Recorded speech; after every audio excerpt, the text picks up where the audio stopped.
Hello mga ka-Maybe fans! Welcome back to my YouTube channel. Heto ang latest update natin ngayon tungkol sa Maybe. Grabe, kinilig ang lahat ng Maybe fans matapos bookingin ni Angeline Quinto si Bimbi Aquino at Raisa May Dizon sa mismong concert ng tinaguriang Power Diva. Spotted nga si Bimbi Aquino na nanood ng concert ni Miss Angeline Quinto na ginanap sa Smart Araneta Coliseum kahapon August 22, 2026. Grabe, hinangaan at natuwa ang lahat dahil sa all-out support ni Bimbi kay Miss Angeline Quinto sa concert nito. Kasunod nito ay naging usap-usapan din kung kasama nga ba ni Bimbi ang nag-iisang honey at childhood crush niya na si Raisa May Dizon. Bagamat makikita sa mga kumakalat na mga videos at litrato na hindi namataan si Raisa May na magkasama sila ni Bimbi. May mga lumalabas din na spekulasyon na baka hindi lang nagpahalata ang dalawa at talagang magkasama talaga silang nanood dahil alam naman ng lahat na kung gaano ka-supportive ni Raisa kay Bimbi at halos sa mga ganap ni Bimbi ay madalas kasama niya si Raisa May.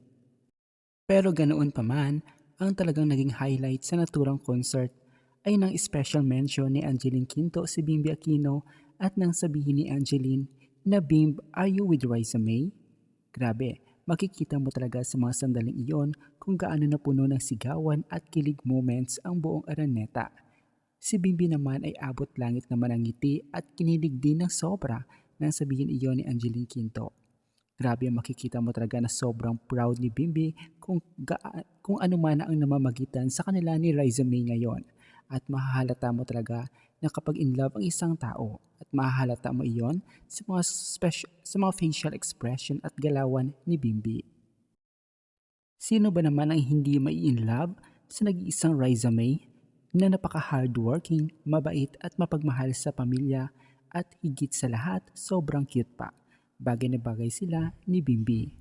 Ganoon din si Bimbi, sobrang pogi, marespeto, mapagmahal sa magulang at higit sa lahat hindi mapili sa pag-ibig at hindi tumitingin sa estado ng buhay. Grabe naman talaga. Hiling ng mga maybe fans na sana sila na talaga na ang itinadhana sa isa't isa. Hamakin mo, ilang taon ang lumipas at muli silang pinagtagpo sa isa't isa at ngayon nga ay magkatrabaho pa sa noontime show na Itbulaga. Kayo mga ka-maybe fans, agree ba kayo rito? Magkomento lamang sa ibaba at babasahin natin yan. At huwag na rin kalimutang mag-like at mag-subscribe sa ating channel para lagi kayong updated sa mga latest update sa maybe fans. Maraming salamat!